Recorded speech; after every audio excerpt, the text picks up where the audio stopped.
No one gives a shit. Bruh. What?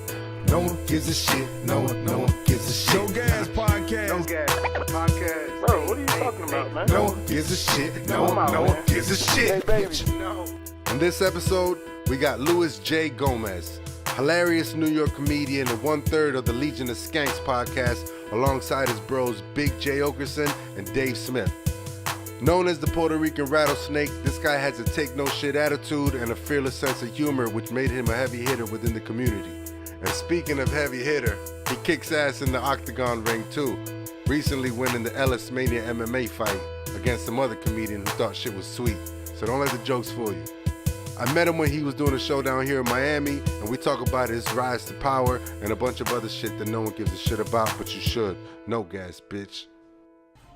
All right, No One Gives a Shit podcast. Latino Tarantino here.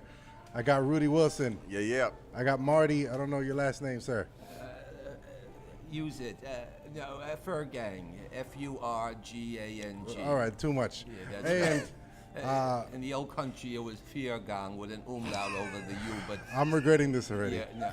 We dropped the umlaut. The host of Real Ass Podcast, 1/3 of the Legion of Skanks, contestant on Last Comic Standing, MMA champion of the last Ellis Mania, and fellow Spick, Louis J. Gomez. How you doing, brother? What up, kid? Good, bro. How you doing? You just All did a right. set here in Miami. How you liking Miami so far? It's a nightmare. It's a goddamn nightmare. No, it's fine. It's not bad. It's I feel like the people here were very appreciative. Yeah. But every time I come down to Miami, I realize that you guys are doing the Lord's work by trying to create a comedy Lord, scene. I mean, seriously. In Miami, because I get it. Look, if you grow up in the Miami culture, like there's these fucking hot bitches on South Beach. Do you walk around? These are maybe the hottest women in the world. Miami. I got to be honest with you. I didn't Hands even down. realize it. You think L.A., New York? No. Miami, they're Hands down. fucking. I walked into Starbucks right now. The hottest woman I've ever seen was just sitting out there with a fucking nerd. It was crazy. It was the hottest one I've ever seen. I was like, I would move down here right now for her and start a new life in Miami. They're so hot. The average chick walking around, and you have this culture of people are clubbing, and little kids are growing up, and they're like, oh, I want to be 21 so I can go to some crazy club party and hang out with these crazy hot women, and your whole life is geared toward this douchey, awful lifestyle.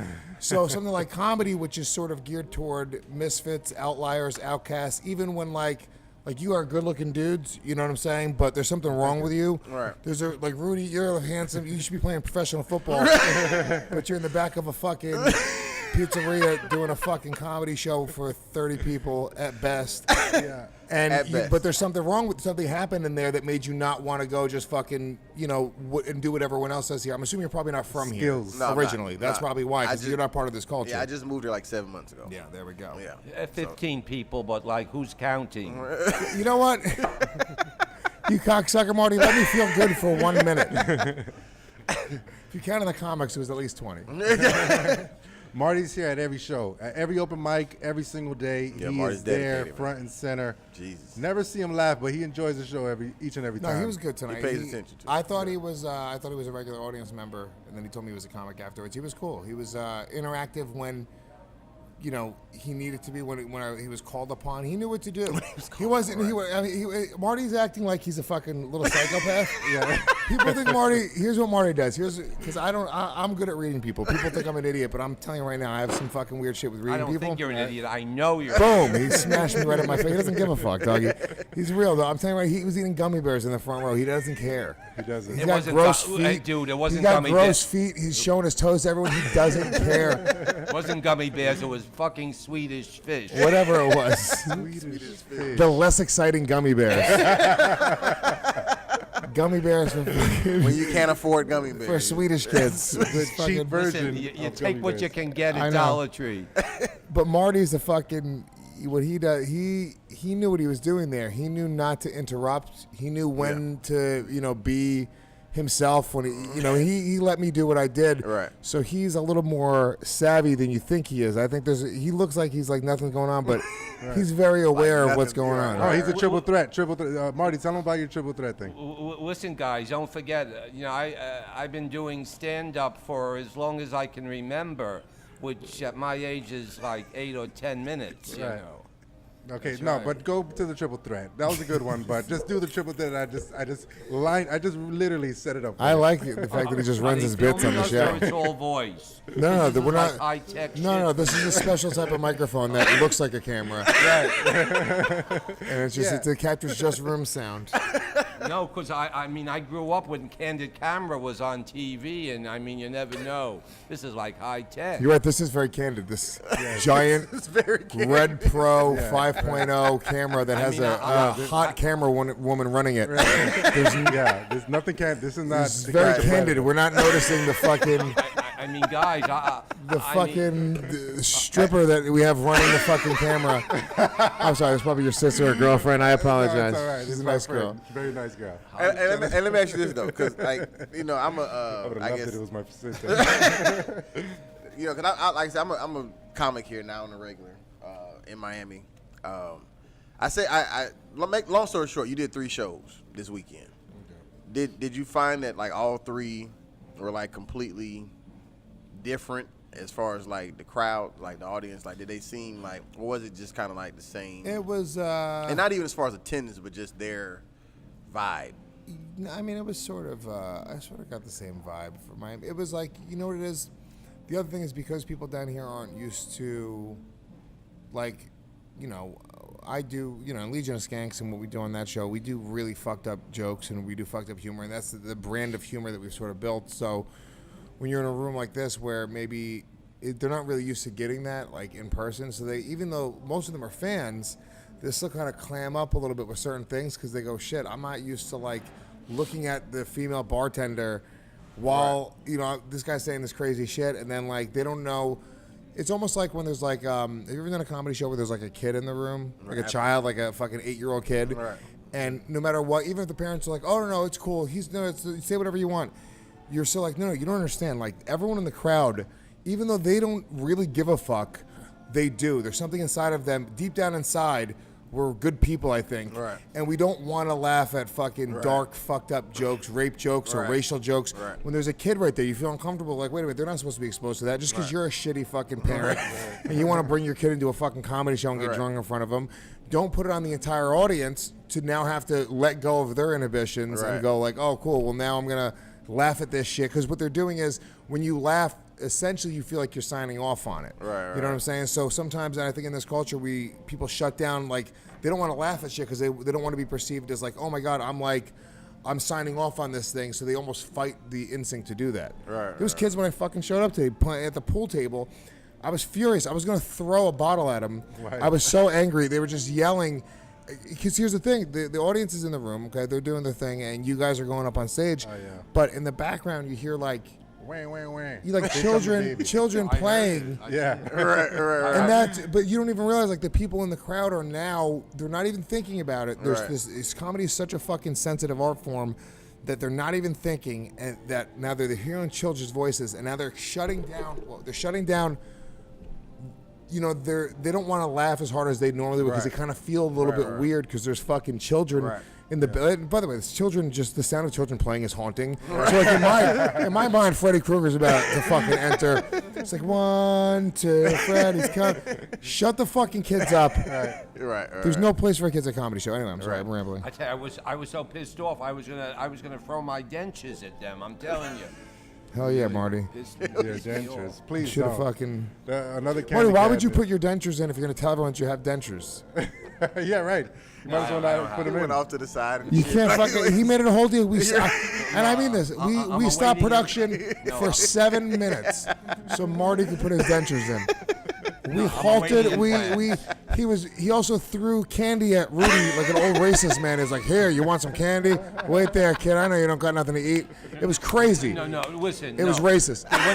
They were M&Ms. They were not chocolate babies. Whoa. You see, this is part of your bit where the older you are, the more racist you can be. Doug, I'm going to bring him on Legion of Skanks. He's the 4th member now. I like it. But we stopped production for 7 full minutes, okay? And so you can get your dentures, and then you come out and you tell everyone you got dentures. So what's the point? Good point. You got to keep it a secret. You know, is that a Native American woman? Not that I'm racist. But I mean, what is she doing at our podcast? That wasn't racist, just calling her a Native American. No, right? I could have called her a fucking Cherokee or something. It's still not racist. That's You're a like, try. you're like, is that a That's what you Native tried. American woman? I could smell her through the painting. That's racist. I mean, I tell you, down here it's the Mikosukis, you know. I'm a Mikosuki, you fucking. Easy. I know what he wants to say. Yeah, right. We all know what you're about to go for. Let it slip out.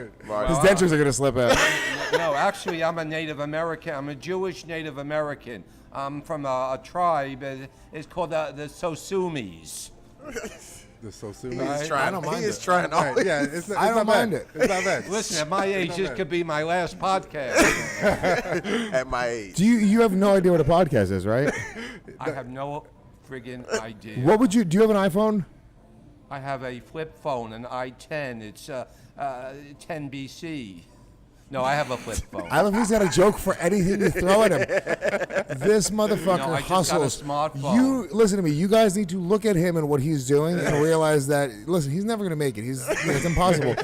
But his hustle is fucking another level. Every topic, dude, he looked at it, he was like, oh, I got a Native American joke. Boom. Yeah, I'm a Sosumi, right? He really did. He had that ready to go. He didn't write that shit just. You think he's improving? No way. Yeah, he's These been are writing written this. bits. These are written bits. I got a good repertoire.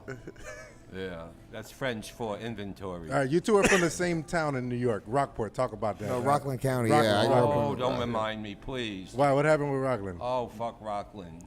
Really? God. Spring Valley, Haverstraw, New City, Thiels.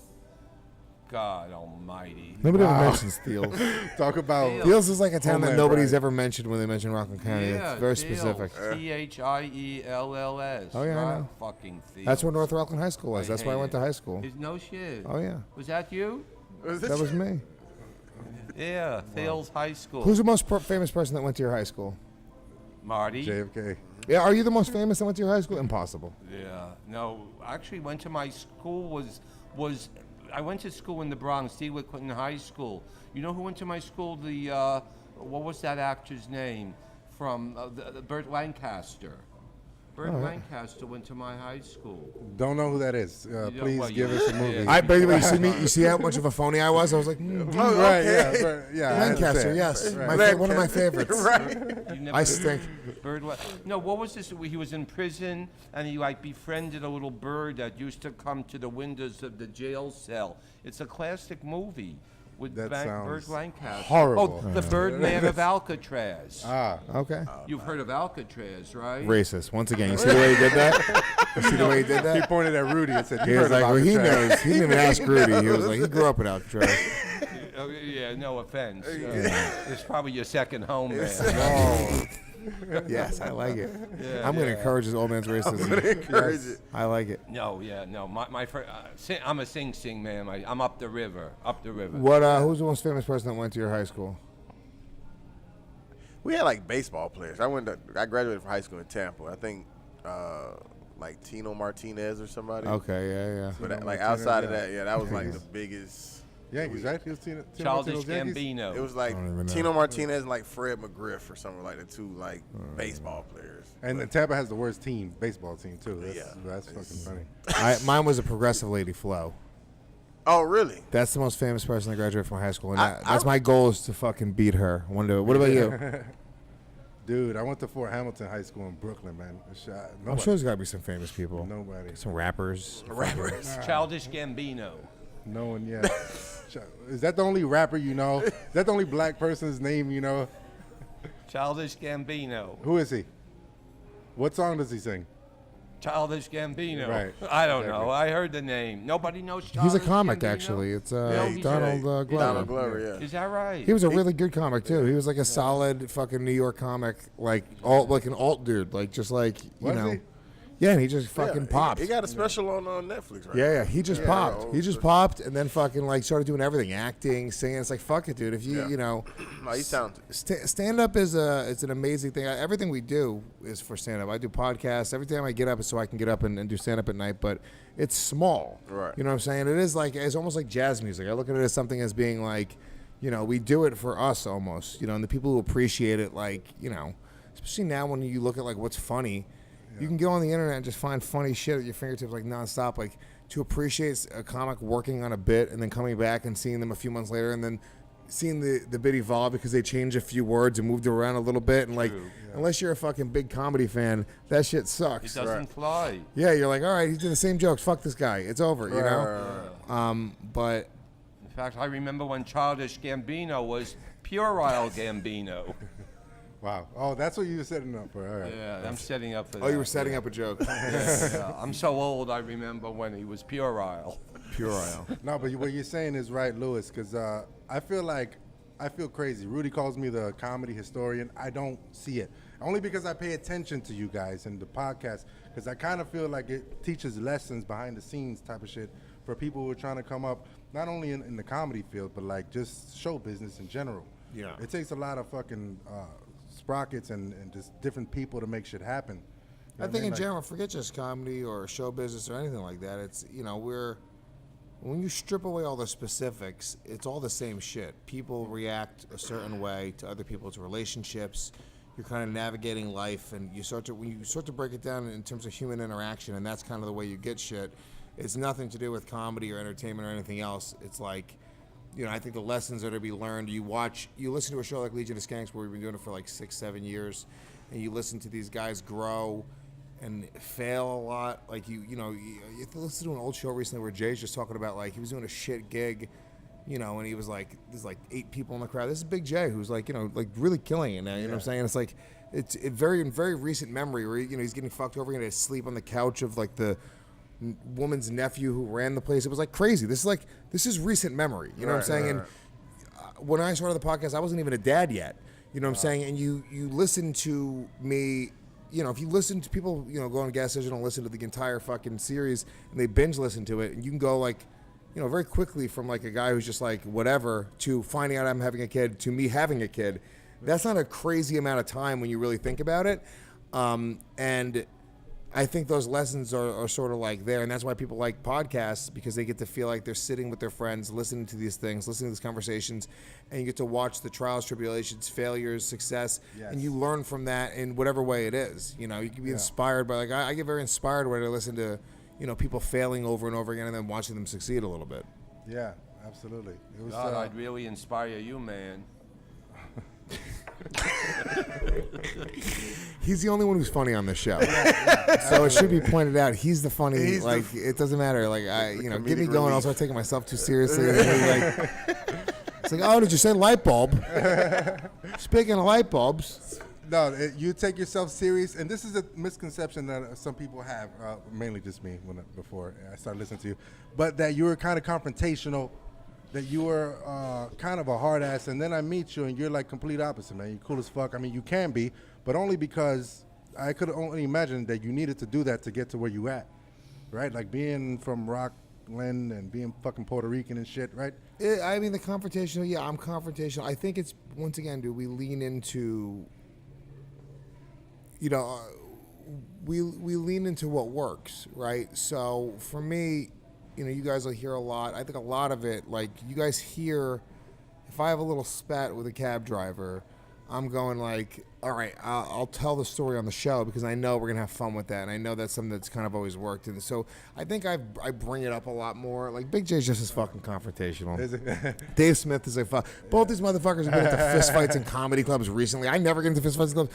These guys talk all this shit, but every one of these motherfuckers, the difference is I lean into it a little bit more because I think it's kind of funny and it's sort of, you know, but also the reality is I am a little bit more confrontational than most people, but I think it's just because I'm not, when you take a lot of shit and you've been given a lot of shit, you're just sort of like, you get, especially, you get a little bit of success and it's like nothing's ever been handed to me. Right. So when like a waiter gets my order wrong, like, I start taking it personally, and it's not right, but I start to work myself up, like, really?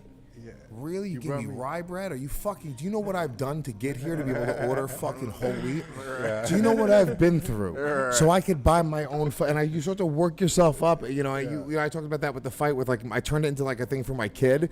Yeah. So you start to go, it's like, yeah, really? Oh, yeah. So you think you can just tell me that I can't have whole wheat? I've taught my kid every lesson in life that he could work his entire life to get whole wheat, and now you're telling my son that he can't have whole wheat.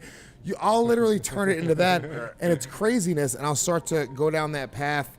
And I'm literally in anger management now because it's not, the best way to live. But I think that's, whatever. Part of your power. It's part just, of your power. It's just part of who, it's not right. Like my mom was fucked up and she was abusive, and I was I was taught might is right. I was, my mother used to physically abuse me, and and then we mirror that, and I have to fight that instinct every single day because it was beaten into me that that's the way you deal with somebody. If they fucking don't listen to what you say, especially if you're in a position of power and you don't really, I don't have a boss, I don't have anybody to fucking answer to, and now you're telling me, so, that's not the right way. That's why I don't hit my kid. I've never yelled at my kid. I've never smacked my kid on the hands. He's 5 years old. I've never yelled at him. Never raised my voice. I mean, I've gotten to the point where I've gotten assertive with him.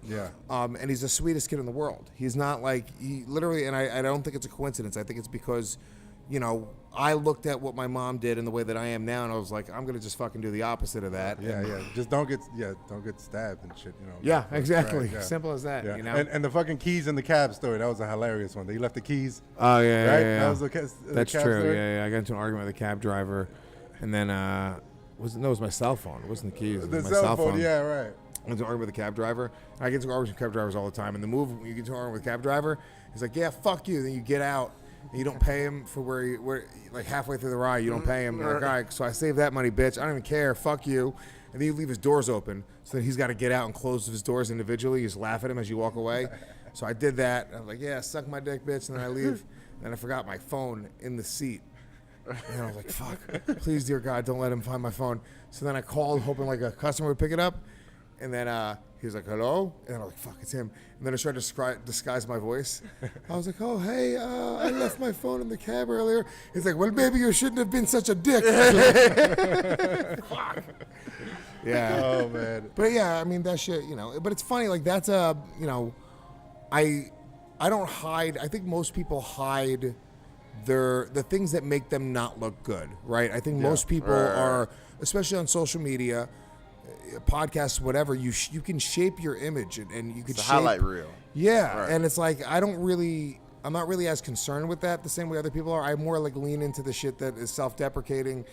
I was taught that self-deprecating comedy was funny. I was taught that a hero story, the guy who wins the football game by getting the winning touchdown, there's nothing funny about that. It may be great to get some pussy or get people to think you're the shit, but there's nothing funny about that. What's funny is the guy who fumbles the ball and who can't get his dick hard, or who can't, that those failures are kind of what everyone can relate to. And I was taught, this is like an old Patrice O'Neill thing that, Big J kind of regurgitated it to me through him. But that was sort of what I always looked at as being really funny. So I've always sort of leaned into like the shit that doesn't make me look good. I can sit here and fucking list my accomplishments all day long. Sometimes people, they get it twisted because they think like I lean into sort of being the dummy or the guy who fucking, but it's like I've accomplished some pretty cool shit. If you look at like my resume and you look at like the things that I have going on, if you look at, the amount of money that I make, considering that I don't have any industry success or anything like that, I'm pretty proud of those things, but there's nothing funny about those things. There's nothing, when you go on stage and you brag about how much money you have or about, this is why when they say people get success, they get less funny. It's not that. It just depends on how you're looking at, how you're creating. I have a bunch of fucking, I don't have any success in terms of industry success, so I still have a lot of time to create with the shit that I fucking with grew jokes up with. like the Tracy Morgan one, I don't see how that's possible. Like, you don't have friends. Harris Stanton? Oh, No, sorry. I thought it that's said Harris Stanton. I was like, what? My friend Harris Stanton is calling you right now? Harris, is that a real friend of yours? That's a comic, yeah. No. Miss Melania, I'm busy. Thanks, Marty. Yeah, right. He's been itching for that one. And in the Voss roast specifically, you have an Amy Schumer jab. Like, you just don't give a fuck. You're savage with it. But the way that you construct the savage joke always gets a laugh. That's why you can say it. But does that affect your industry friends, like getting in a Amy Schumer movie, which was his joke? I wasn't getting in an Amy Schumer movie anyway. Well, how do you know? Because the joke was in the Voss roast, paraphrasing. But somebody, I think Colin Quinn, you were in a movie, Babe, Pig in the City. I'm sorry, that was a train wreck with Amy Schumer. Yeah, so he was calling. that was a pretty good joke. Yeah, no, it was funny. But you're like, you said, fuck Amy Schumer. She's not going to put me in a movie anyways. Yeah. How are you so sure, like, that she wasn't? How are you? Well, I mean, have you ever heard Lucy the Skanks? The shit that we did when we talked shit on Schumer on that show. She got like mad and like approached Big J and Ari and like Really? straight up like, no, I'm not gonna get Amy Schumer. I know for a fact that is not happening. But that bridge is burnt. I mean, for what do you want me sure. to say? Like, we talk shit on everybody, and somebody like Schumer, you know, I compare to Pete Davidson. I'm friends with Pete to a certain degree. I've known Pete a long time, right? But Pete has gotten so, with that Ariana Grande thing, dating her, like, it got so big that Yeah. it stopped even becoming, like, this guy that I knew. Right. And it became this, like, meme and, like, this, like, internet thing that we were making fun of. Yeah. And I'm sure if Pete heard some of the jokes we made about him and Ariana, I'm sure he would get offended. Maybe he would. Maybe not. I don't think he would because he's actually a funny dude. You know what I'm saying? Like, you know, Amy, what we were talking about her, like, it wasn't this chick that I kind of knew back in the day. It was, like, this celebrity. And, you know, at that point, like, just don't be so thin-skinned. We sit here trashing each other to our faces for 2 hours straight. We say the most fucked up things we could possibly say to each other. Sure do. And it's like, you know, I just kind of look at it as like we're all fair game. We talk about being self-deprecating. Right. One of the reasons when you're self-deprecating, you kind of shit on each other, and we're, dude, I'm the butt of that joke. I'm the butt of the joke on the show. Yeah. You know, 80% of the time. For God's sakes, you guys joke about your father being stabbed Of course. and killed. You know what I mean? But when you do that, I think it buys you a little bit of room to say, well, fuck it, we get to throw some jabs at the audience. Like, I would never come out and just start trashing somebody in the audience right off the bat. Right. Because I think you're going to turn them off. But if you spend the first 10 minutes of your act trashing yourself, which I do a lot of self-deprecation, then I can kind of, you know, I talk in my act about, you know, I talk to the crowd a lot in my act, and I fuck with the crowd a lot, and I trash them a little bit.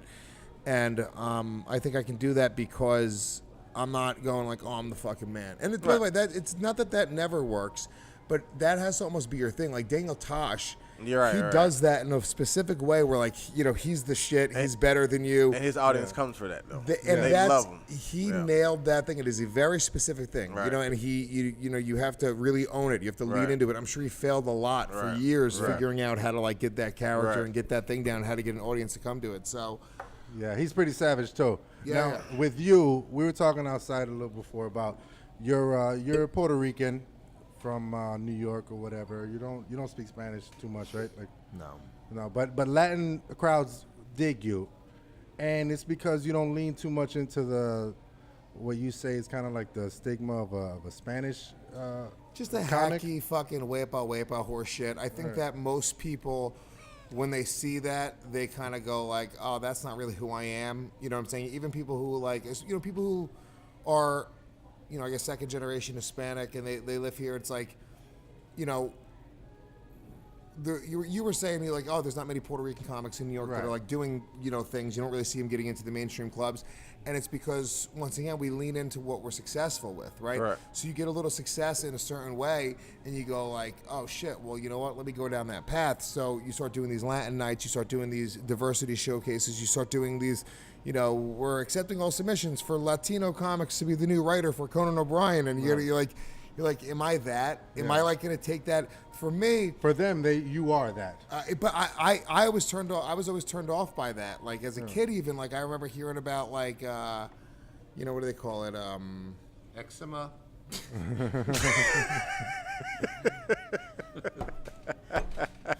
I mean, his timing. He's great. His comedic timing. Doug, you should literally keep him as a third. Dermatitis. Rudy, are you on the show usually, or is it just your show? I I mean that you need to keep him as a. I mean this. Marty is The a. heartbreak of psoriasis. Because as long as he doesn't fucking talk Speaking too of much, the heartbreak of psoriasis. He peppers in perfectly. He peppers if in. he snipes in with his stupid horse shit, oh shit, what's up, Manny? Look at Manny Garavito, Mr. Miami Comedy All right, himself. this show is sponsored by MiamiComedy.com. Kingpin of Miami Comedy. Wow, I gave you a shout out, and now you're sponsoring the whole shit. Sponsoring. Sponsors pay money, doggy. Right. Oh, I'm still Sponsors waiting. pay money. No, shout out to Manny. Manny's doing Cool good. device here. But yeah, it's incredible to me because I grew up in Brooklyn and in Bay Ridge. I was the only spick in in an Italian neighborhood, so I know how New York is. It's really a melting pot, but it really is one of the most covertly fucking racist cities in America. It really is. of course. True, it I is. worked there. Now, the way that you got into your crowd and to so much respect, number one, especially after seeing your set today, you control the crowd. You're a professional comic. You know your shit. I mostly heard a lot of podcasts you did, but like getting in there, how hard was it to get in this circle of the Cellar crowd and just, you know, was it you and Jay? Was it you, like, how did you get in? How did you know? I just fought tooth and nail. I mean, nothing ever. I look at everything that I've ever had in my entire career that you could put a little asterisk next to it because none of it's real. There's always, and maybe it's my own insecurity and whatever it is, but it's like I can literally, and maybe everyone can do this. Who knows? But every single thing that I've ever gotten, I feel like you could put a little asterisk and go, well, here's an angle on it as to why he got that, for whatever it is. So the Cellar, like, I just knew Noam. I knew one of the owners. Like, I never auditioned for the Cellar. Right. I never went through that process of having to do the big fucking talk with SD and fucking. I mean, like I talk about it in my act. Tracy Morgan got into that accident. Artie Fuqua was in that. This is real shit, dude. I don't fuck around. My whole act is real, right? Yeah. So even though these are jokes, it's all inspired from something, right? So a lot of these jokes are inspired from things that I talked about. Right. So Artie got into that accident. He had to take off like a year. Jersey Turnpike. Like yeah, I think it was. Jimmy Mack and all that. Yeah, Jimmy Mack died. Yeah. And you know, he had to take off at least a year, and they were struggling for hosts at the Comedy Cellar. They were looking for different people, and there was a couple guys who just weren't working out that well. And I just saw Noam one day, and he was frustrated. He was just like, he just kind of like bitching about the hosts. He was going like, he's like, yeah, this guy's blah, blah, blah. He's like, Lewis, everyone tells me you're a good host. Well, can you host tomorrow night? And it was just that. And then I hosted, and then I just started sending in my avails, and then I started working. And I'm not one of the guys I'm not one of the in guys. I still get fucking one spot a week if I'm lucky. Right. But I do feel very, you know, in New York City, that room, that's a level in itself. If you get into the Comedy Cellar, there's a certain level of pride there. You do feel like you're accepted in terms of, you know, the New York comedy scene. Like, it's a legendary club. Right. So, but like that wasn't the traditional route. Like, everybody else does it a very specific way. Yeah. And I can go down the list of any accomplishment, and I could, you know, and maybe that's in my head, and maybe that's my own fucking stupid shit, but, yeah, I don't know. But you ever felt that difficultness, that struggle that I'm talking about, like, at first, when you first started, maybe, that you were like, man, these fucking guys don't want to. I don't know. What are you talking about? Every day in my life, I feel that struggle. Are you kidding me? Yeah. Nothing has ever been handed to me in my entire life. I'm proud of it. I wish some things were. You know, it would be nice. I watch people that get shit, and I'm like, wow. Right. Imagine that. Imagine that. Imagine. Right. Since I was a little kid, imagine owning a house. Right. What? Yeah. Owning a home? I was telling jokes. I was making people laugh and shit. Right. The idea of having, like, really being given something is so fucking far lost on me. I've worked every day since I was 11 years old. Yeah. I was buying my own school clothes back then. You know, from Hot Topic, right? Yeah, exactly. Right. With your long fucking hair. Hot Topic. It's a clothing store for goth kids. Oh, is that right? Yeah. You were really. Do not start hanging out at the mall. You're gonna go to jail. You hear what he said? He said, Marty, you start hanging out at the mall. Hot Topic. After hearing kids. Marty, you're already not allowed within. I know Dairy Queen. You're already not allowed within 50 yards of schools or playgrounds. I don't know this Hot Topic. Hey, so let me ask you this. So, I guess this is a conversation I have with Dean on the regular. If you can borrow money and shit. But go ahead. I'll touch your dick. Let me borrow $30. So I think one of the biggest, is he allowed? Is he allowed? It's the biggest opportunity of his career. He's gone. He just said, I'm old. I'm cold. I need a sweatshirt. Okay. But it's like, so the biggest that he knitted himself. The biggest struggle that I deal with is like 9-inch dick. Just can't get it in, bro. It's pretty awesome.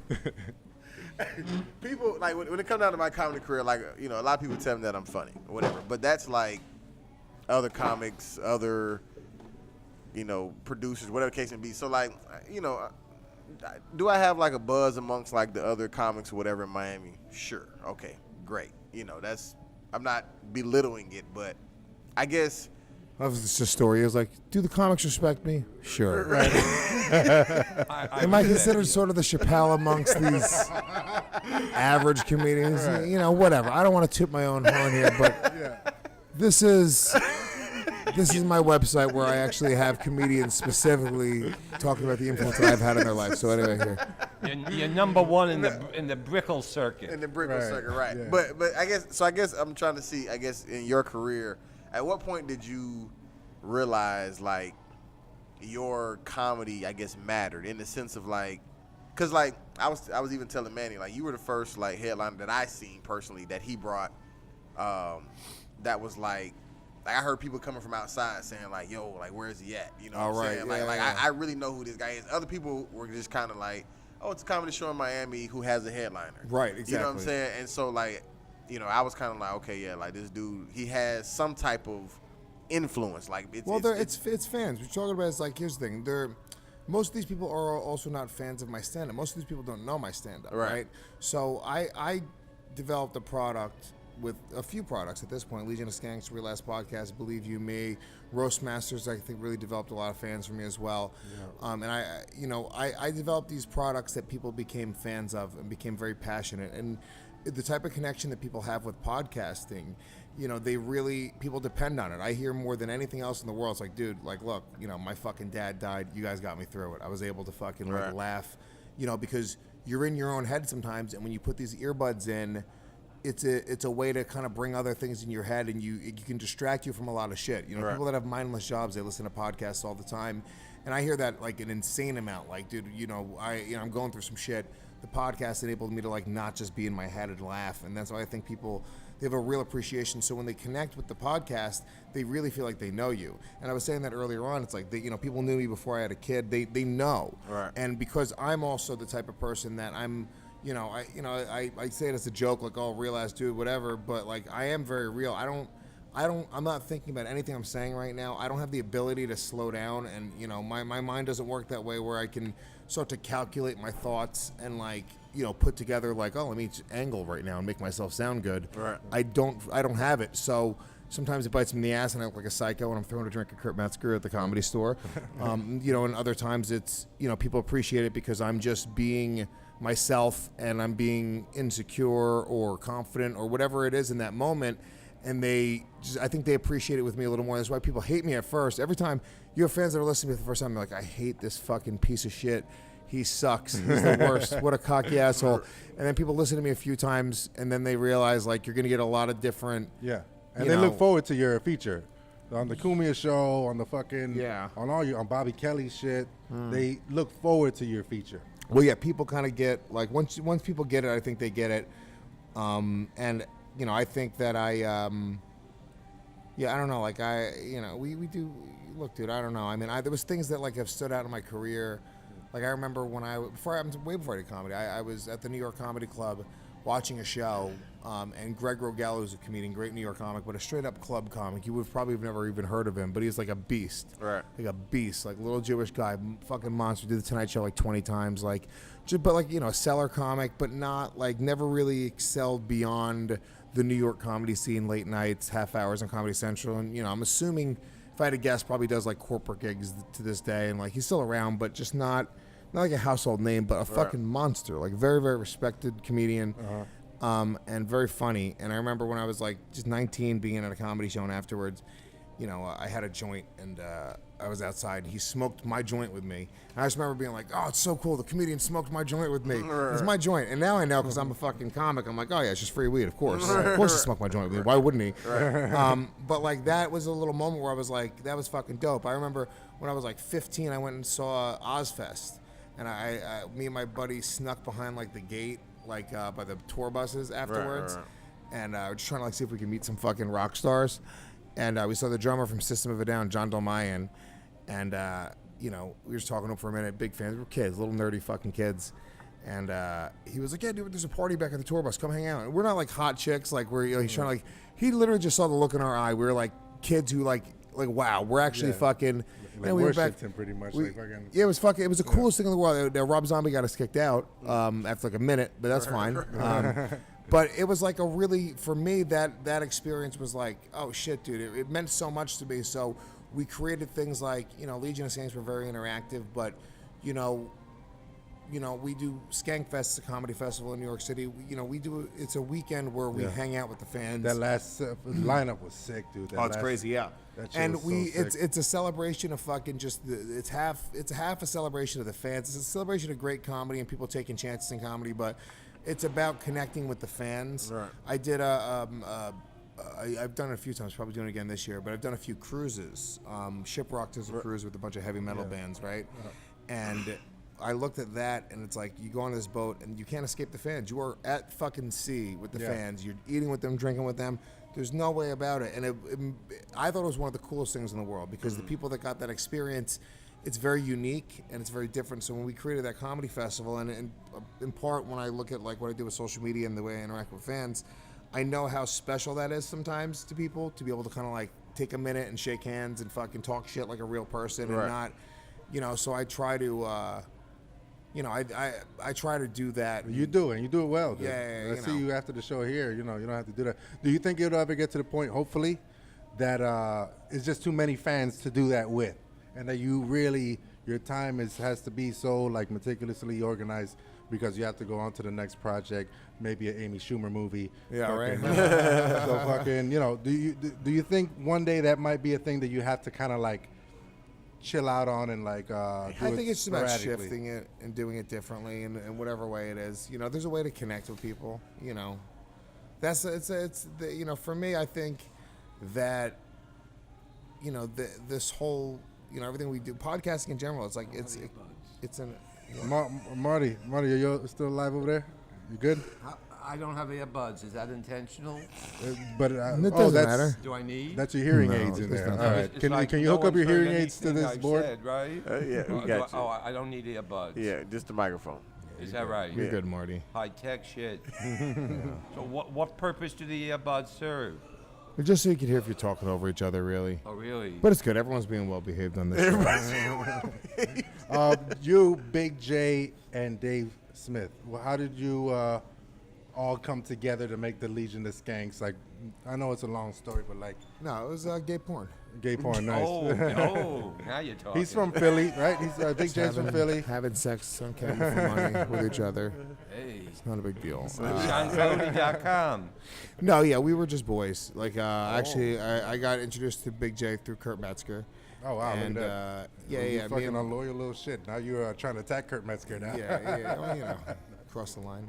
Yeah. No. But no, me and Big J became friends because we became friends because we were both the only comics who were playing Guitar Hero when it first came out. Like, nobody knew about Guitar Hero. Me and him both had been playing it, so he invited me over, and yeah, we played together. And Big J's also, he's a cunt.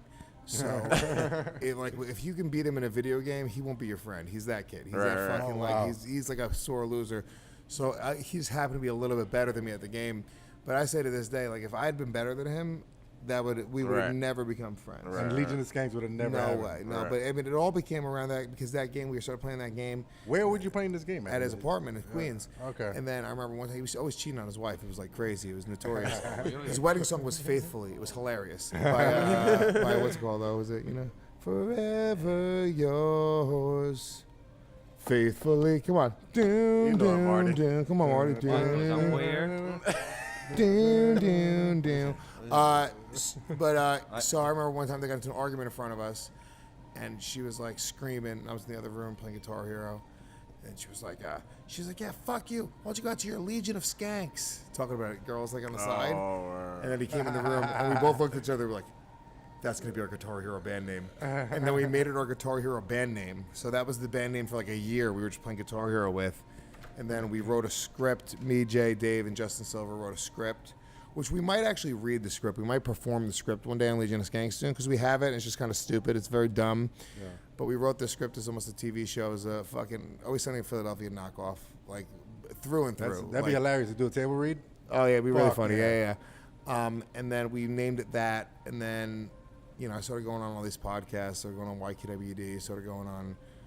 I started my podcast. And then when we started to do ours, we were just fucking lazy, and we just named everything Legion of Skanks already. That's so awesome. That's awesome. You were in Ellis Mania last time. Beat the shit out of Ryan O'Neal, right? You want me $30?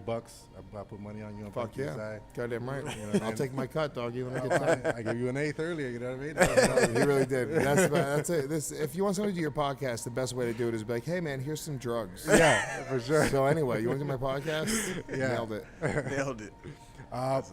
You trained fucking like you were fucking, what's it, Khabib. for this fight, dude. Yeah. You're still in it. You're still training. You No, fucking not love it. really. I'm all fat now. I got injured so much in that fight. Like once the fight was over, I spent like 6 weeks. Like my shoulder to this day. I mean, I don't have full range in my shoulder. Yeah. It's a lot, dude. When you put your body through Don't that do that shit. next to Marty because he gets honey, scared. I got I'm full Zig range. Highland. He gets scared if you do I'm that. okay in that department. Okay. I can do 180. But it Are you, was awesome. are you thinking about a boner? Is that what you're thinking the joke is, Marty? We're talking about Nazis, Marty. Get with the program. He thought we were talking about boners. Wow. Yeah, he was. Well, that was his hot topic. We talked about hot topic. He probably still has hot topic in his head, and that's his hot topic, a boner. I'm vertically challenged. Or is it horizontal? It's been a while. I can't remember. It's tier 1. It's Okay. 90 or 180. I forget. Yeah, dude, it's fucking. I tell everyone, dude, go out and fucking train. Go out and teach. You know, see what it's like to be punched in the face and see how you react.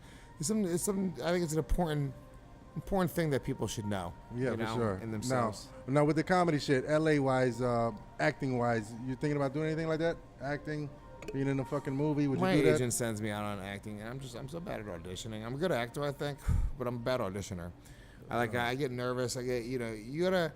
It's like stand up. It's like anything else. You Yeah. know, whatever. It's like, it's fucking sales essentially. And you got to make the room love you. You got to make them like you really quickly. Yeah. You got to get them to be into what you're selling. You're selling yourself. You're selling your acting ability. And the more you can get them to like you and make them want you to be the part, the more they're going to be able to realize that. And for me, I have a tough time. I clam up. I get nervous. Do you? Wow. I start to look angry. I start to mean mug the person. Like, Yeah, your fucking face. hire me, motherfucker. It's not good. They're like, this is a children's movie. What are you doing? This is for an extra. Frozen And this 2. is- You don't think like maybe trying to make them laugh that doesn't come to your head maybe? My type of comedy. Then I start to get in my head about like, oh shit, I'm gonna try to make them laugh. I'm gonna say some offensive. And fucking be banished from the industry. So then I clam up, and then I start go like, then I'm not funny. Then I'm like a straight man. It's bad. I'm telling you right now. Wow. It's really bad. I wish there was a highlight reel of my fucking. It should be a highlight reel of. It should all start with me shadowboxing alone in the elevator, going into the audition, ready for the fucking day, and then it just smash cut to me failing in every audition and being awkward and fucking stuttering and forgetting lines. It's so bad. It Yeah. can get awkward in there. Yeah. This It's, guy but it's not can- what I love. This guy can smell a joke coming. It's the extra bone in his nose. All right, all good with you and Kurt Metzger now. You two are great comics. You know, he tried to sun you from what I heard. Yeah, it's fine. I Yeah, don't know. you know, you had to stand up for your career and your respect. So Yeah, I mean, look, I'm over it now. At this point, I've talked about it ad Yeah, nauseum. So yeah. you can go listen to the shows. We had a fucking right. thing. It was two friends that it got out of control. He said some shit that like got under my skin to the point where, and this was all off camera and off air, to the point where I couldn't control myself, and I should have been able to control myself. That's the Right, truth. right, I'm in anger 'cause- management now. I'm telling you, I'm like trying to be a better person. I'm not trying to fucking, get out there and fist fight people. yeah, you had your own. I mean, have it, your it own made for a persona. good publicity, and for the first time, it made Kurt look like the good guy. You know. So fucking Yeah. No, but you like it out there. L.A. versus New York, comedy wise, they're kind of similar. But what? Well, not to me. Like, what's your opinion on that? L.A. versus New York comics. I mean, it's all the same shit. Bobby Yeah. Kelly gave me great advice once. He said, "Wherever you go, there you are." Because I was gonna move to LA. It's like, if you put me in fucking this town, wherever, you're gonna do the same thing. You're gonna react to the people the same way. It's like, the. Go ahead, Marty. Go ahead, Marty. Go ahead. Just do it, Marty. No, I was just gonna say that I did stand up in L.A., Lake Arrowhead. Lake Arrowhead. Where is? You know what? I like it. It's Go not ahead. bad. Go on. It's not bad. I don't know where Lake Arrowhead is, but Neither do I. But You're still thinking about the Native American woman on the wall here. Apparently, That's her with name. Arrowhead. Yeah. That's her name. Lake Arrowhead. somewhere in the hypothalamus. Right. But do you think sharpening steel with steel is a thing? Because here in Miami, I don't think my boy Rudy is. Like, besides when he's with Marty, but like he's not really leveling it up. Do you think that has to you do gotta with move eventually. If you're the best guy, if you're considered the best guy in Florida or in Miami, you gotta go. You gotta go. Right. You gotta get to New York or LA. You gotta slum it. You gotta make a decision. True. You won't starve. You won't. We're designed We're designed to succeed and thrive. We don't know anybody who's ever starved to death. You probably don't know many homeless people that can't figure out a way to get their rent together. Besides themselves. We're designed. No, but you do though. It doesn't even matter. Even though you're late on your whatever it is, right? You know, you'll be late on rent in New York City. Your rent's gonna be 3 times expensive. Right. But the reality is, you'll figure it out. Like, we're designed to figure it out, and what the value of being able to get the stage time. And I never hung out with comics. I was always made sure that I was the worst comic in my group.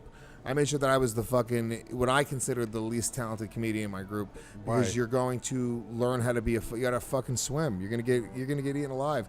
My crew was always fucking really funny motherfuckers. It was Big J, Kurt Metzger, Joe DeRosa, Mike Vecchione, Nate Pagazzi. These guys are all monsters. These are the guys that I looked up to, and these guys that I was trying to emulate, you know, how funny they were. Right. And when you are, you know, and this is not disparaging anybody here in Miami, there's a lot of funny guys in this scene. But you have to go out and you got to be the worst. You gotta, and that's how you came up. When you started here, you were the worst, and then fucking boom, you came up and you learned from the guys around you. Yeah. So, and that's New York or LA. It doesn't matter. It's New York. LA is like the new New York. There's a lot of stage time in LA as well. Well, I mean, I've experienced because like I said, I just moved here 7 months ago. I mean, but I started comedy in DC. Okay, yeah. Well, DC's got a good scene too. Yeah. So you got the DC's, Virginia, then you have Maryland, then you even have Baltimore, who has their own scene. Yeah, but you know, you still got to get to New York. Yeah. I mean, I went back and forth to New York a lot. I mean, I've never lived there, but you know, you got to do it. That's it. You got to do it, Marty. You got to do it too. You got to do it too, Marty. Do what? Where am I? No. How long are we? I don't want to cut you guys short. I'm Are you guys all wrapped? All right. We're done. Louis J. Gomez, thank you so much for joining us today on No Gas Podcast. And you're going to be, people can find you on louisjgomez.com? Is that your GomezComedy.com. I lost it. It got sold. Right now, the rest of my tour dates are on Louis J. Gomez Presents, louisjgomez.com. And I'm filming a special in a month. That'll be available. You guys can purchase it. And just trying to hustle. Yeah. Shout out to your lovely girlfriend too, man. She's a funny comic. I saw her in Comedy Roast. Yeah, she's awesome, man. She's a Florida comic, she was originally from Florida, moved to L.A., moved to New York now. She's got a job writing with the Impractical Jokers, which is incredible. I mean, I watched that happen as well. Like, it's very inspirational to watch her be so focused on that. She was like, I want to be in a writer's room writing jokes. And everything else, like anything else, we're talking about sales, it's a game of numbers. I was like, it's a ratio. You put in so many writing packets, somebody's going to say yes. And then you start to realize that, like, oh, shit. Well, it's 1 out of 10, right? Well, now I got to put in 30 writing packets. I got 3 jobs. Boom, I'm done. Right. And if you can disconnect from the rejection and you don't mind working, then you can just you can get a lot. I watch people that are talentless get far in this industry because they can do that. Right. So if you're talented like she is, where she's really funny, really great writer, really pretty girl as well. People want to have a pretty Hispanic girl around that's fucking huge. Come on, doggy. This is Miami. Welcome to Miami. Right. You know? Miami thing. Yeah. But it was very inspirational to watch her just kind of bite down on her mouthpiece and fucking work and hustle and just say, I'm gonna do it. And I read her writing packet, and it's very. I started to realize as well, it's like, I gotta work. If I want to get shit, I want to work, because she was so thorough with it, and it was really, really good. And you can't, the hard work, that's the shit that'll pay off more than anything else, and that's what I respect. That's why I fell in love with her, because she legitimately is such a hard worker. Right. That it was like, that's a very attractive quality to me. Like, I think that somebody that can go out and fucking work, especially a hot chick who doesn't really need to. She doesn't really need to. If she didn't want to, she could kind of coast. You know, but she wants to do things her own way. Watching you two is inspiring too, man. I'm rooting for you too. Biasly because you're brown and Puerto Rican and all that. Yeah. But other than that, the skill, the hard work, and just overall everything you guys got going on. Keep it up, and thank you very much for joining us. Thanks, guys. Today, appreciate it. Great show, guys. Enjoy it. Marty, good luck. You're going to take over the scene, my brother. Rudy Wilson. At Rudy and Marty, where can they find you besides Hot Topic now? Well, guys, if you want to follow me, I'm parked like 2 blocks down on the left-hand side there. We're done. We're done. We're done.